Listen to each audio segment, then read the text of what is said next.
Territoire d'info, Public Sénat, Sud Radio. Voilà, et l'invité politique de Territoire d'info sur Public Sénat, Sud Radio, avec la presse quotidienne régionale ce matin, c'est Florian Philippot. Bonjour. Bonjour. Merci d'être avec nous pour vous interroger. À mes côtés, Christophe Bordet de Sud Radio. Bonjour Christophe. Bonjour. Et Michael Zamès de Public Sénat. Bonjour Michael. Bonjour. Florian Philippot, un agriculteur de la vallée de la Roya dans les Alpes-Maritimes, va connaître le verdict de la justice à Nice ce matin. Il est poursuivi pour avoir accueilli 200 migrants chez lui. Il risque 8 mois de prison avec sursis. Faut-il condamner sévèrement les Français qui accueillent des migrants chez eux ? Si vous voulez, ils violent la loi, oui, il faut les condamner. Et sévèrement ou pas, c'est à la justice de le dire, mais selon les cas, mais on ne peut pas accepter cela. Je sais qu'on a renommé cette affaire le délit de solidarité pour que ça passe bien, pour que ce soit plus sympathique, mais c'est simplement violer la loi, c'est-à-dire participer à faire venir des gens qui illégalement viennent en France, participent de la clandestinité. On peut pas prendre en compte l'aspect générosité des gens, c'est pas possible dans un jugement. Oui, mais non, justement, je pense que la loi, c'est la loi, et le juge n'est pas là pour dire ce qui est bien ou mal au sens moral, au sens de la générosité. Il est là pour dire ce qui est la loi, ce qui n'est pas la loi. Sinon, vous imaginez bien qu'on rentre dans le règne de l'arbitraire. Vous la renforcerez cette loi si jamais Marine Le Pen arrivait au pouvoir ? Cette loi, je pense qu'elle existe et qu'il faut l'appliquer. Non, ce que nous pourrions renforcer, par exemple, et c'était notre orientation, ce sont les sanctions contre ceux qui embauchent des clandestins. Voilà. Ceux qui participent donc de ces pompes aspirantes de l'immigration clandestine vers la France, parce qu'il est évident que plus il y aura d'incitation à l'immigration clandestine, plus on aura du mal à mettre fin à ce phénomène. Il faut retrouver bien sûr des frontières nationales. Bien sûr qu'il faut supprimer toutes les incitations comme l'aide médicale d'État réservée aux clandestins, mais il faut aussi que les gens respectent la loi, parce que sinon on aura du mal à mettre fin à ces filières. Florian Philippot, on va vous parler d'Aulnay après les manifestations, encore des manifestations hier soir et dans plusieurs villes de France pour soutenir le jeune Théo et contre les violences policières. Est-ce que vous soutenez ces manifestations ? Une manifestation paisible, pacifique, a parfaitement le droit d'exister. Bien sûr, si vous parlez de ce qu'on a encore vu hier soir, c'est-à-dire des violences dans plusieurs villes, des voitures brûlées, du matériel public incendié. Aulnay, ça a été très calme hier soir. Oui, j'ai entendu aussi que dans plusieurs villes, il y avait encore eu des incidents cette nuit. Ça, c'est inadmissible. Rien ne justifie qu'on aille brûler la voiture du voisin ou dégrader du matériel public, du matériel urbain. Là, on est vraiment dans le phénomène racaille et ça n'a aucune justification possible. Les manifestations de soutien, à condition qu'on ne s'y déchaîne pas dans la haine anti-policier, à condition qu'on n'y voit pas des slogans violents contre la police, ça peut exister, bien sûr. Est-ce que vous comprenez effectivement la colère des habitants qui se sentent quand même malmenés aujourd'hui par les forces de l'ordre à Aulnay, par exemple ? Mais je ne pense pas du tout que la grande majorité des habitants, même d'Aulnay, se considèrent malmenés par les forces de l'ordre.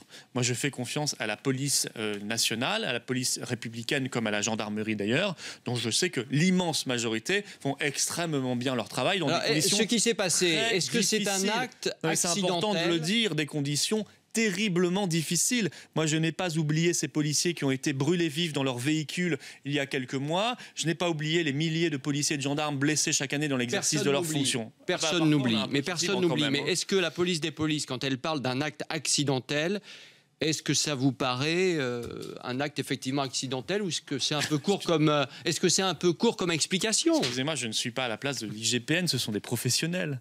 Je ne vais pas faire l'enquête à leur place. Je n'ai pas accès au dossier, au terrain, à ce qu'ils ont vu. Maintenant, s'ils disent cela, il ne faut pas les condamner a priori par principe en disant qu'ils mentent. Ce sont des professionnels qui font leur métier. Bien sûr, nous avons tous de la compassion pour ce jeune homme et nous espérons qu'il puisse s'en sortir rapidement et quitter l'hôpital. Mais nous avons aussi confiance dans notre police nationale, ou alors tout s'effondre, ou alors on arrête tout et on considère que ce sont quelques-uns qui doivent juger à la place des professionnels. Est-il vrai que les gendarmes, la moitié des gendarmes et les policiers, comme l'a dit Marine Le Pen, veulent voter pour vous ? Oui, selon c'est ce qu'on remarque nous sur le terrain, mais selon les enquêtes d'opinion. Oui, vous vous basez sur quoi ? Des enquêtes d'opinion ? Il y a eu des enquêtes d'opinion assez précises. Je crois que c'est le Cevipof qui montre qu'au premier tour, imaginez donc au second tour, il y a à peu près 50% effectivement des policiers, des gendarmes et des militaires, je crois, qui envisagent de voter pour Marine Le Pen. Ce qui est normal. Le gouvernement aujourd'hui ne soutient pas la police et la gendarmerie ? Que la droite ne soutient pas la police et la gendarmerie ? Écoutez, la droite au pouvoir sous Sarkozy-Fillon a supprimé 12 500 policiers et gendarmes. 54 000 militaires. Donc, il y a mieux en termes de soutien. non seulement pour ces personnels directement, mais aussi simplement pour soutenir le niveau de sécurité en France. Vous savez que Marine Le Pen a pris comme l'un de ses 144 engagements pour la France l'idée de recruter 15 000 policiers et gendarmes sur le mandat et de rétablir un niveau de défense nationale tout à fait conforme à nos besoins, c'est-à-dire pas moins de 2% du PIB, inscrit dans la Constitution, parce qu'il en va de notre sécurité nationale, parfois vitale, et un objectif de 3% en fin de mandat.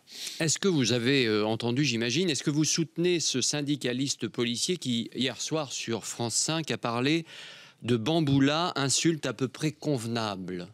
Non, je ne le soutiens pas, non. Non, pourquoi je le soutiendrais? Non, je ne le soutiens pas.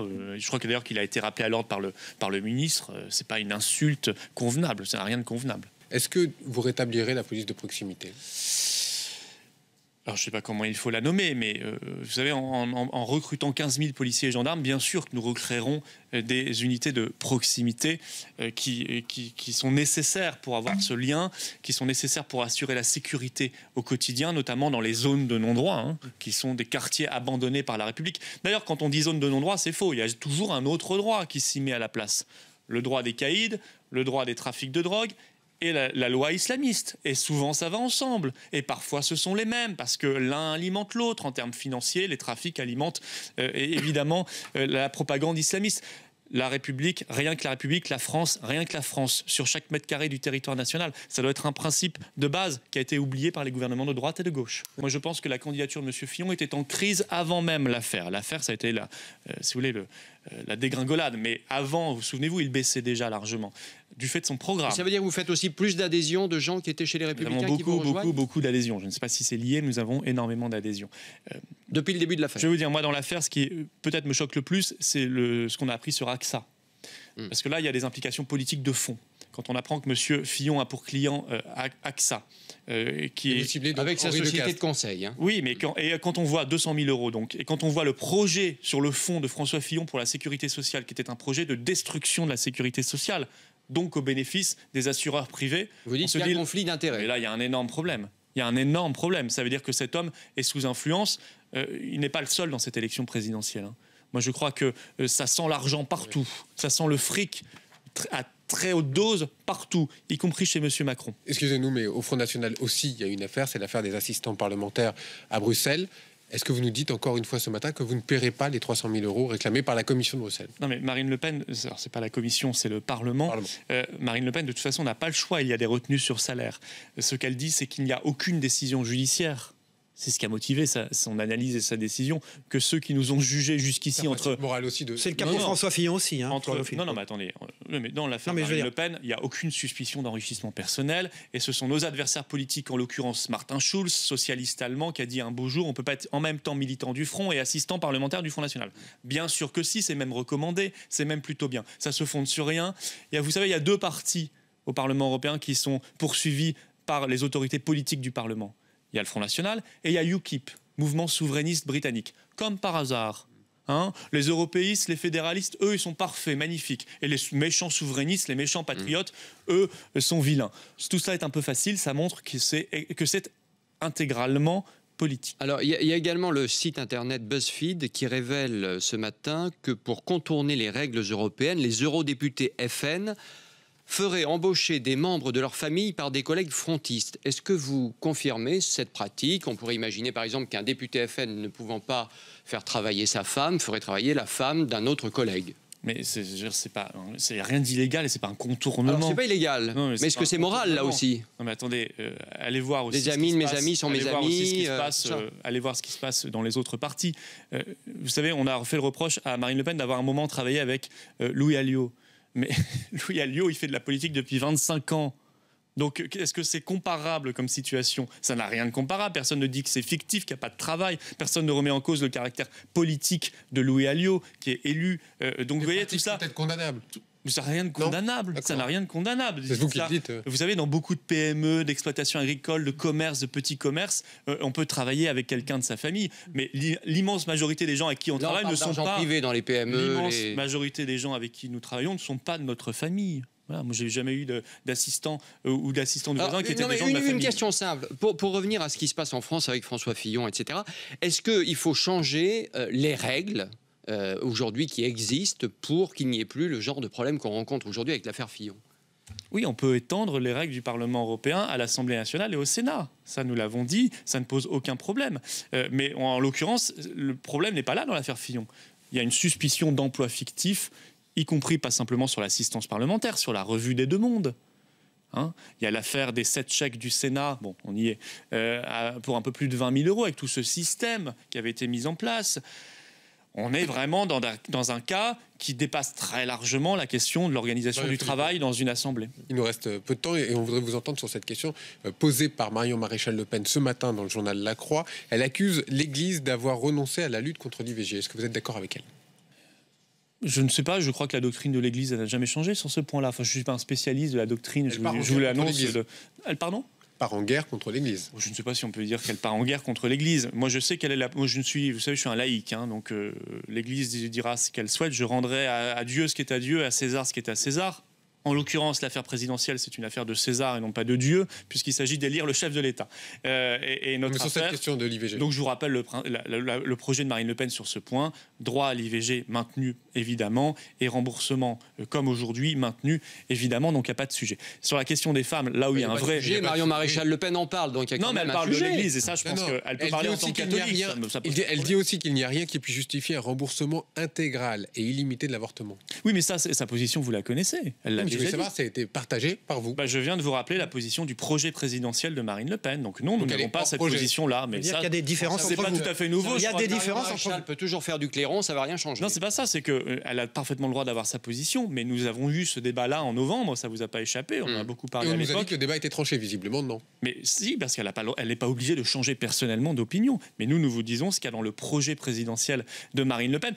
Quant à la lutte pour les droits des femmes, personne ne remet en cause aujourd'hui l'IVG. Par contre, il y a des femmes qui n'ont pas le droit de rentrer dans des cafés, comme à Sevran, parce que des islamistes les y empêchent. Il y a des femmes obligées de porter le voile parce qu'elles ne veulent pas avoir d'ennui. Il y a la précarité salariale à cause de la loi... Attendez, je finis juste cette phrase. La loi El Khomri, la loi travail, qui crée une précarité pour tout le monde, encore plus pour les femmes. Eh bien, il est prévu dans les engagements de Marine Le Pen qu'on abroge cette loi travail, cette loi El Khomri. Vous voyez, il y a beaucoup à faire pour les femmes. Voilà, alors...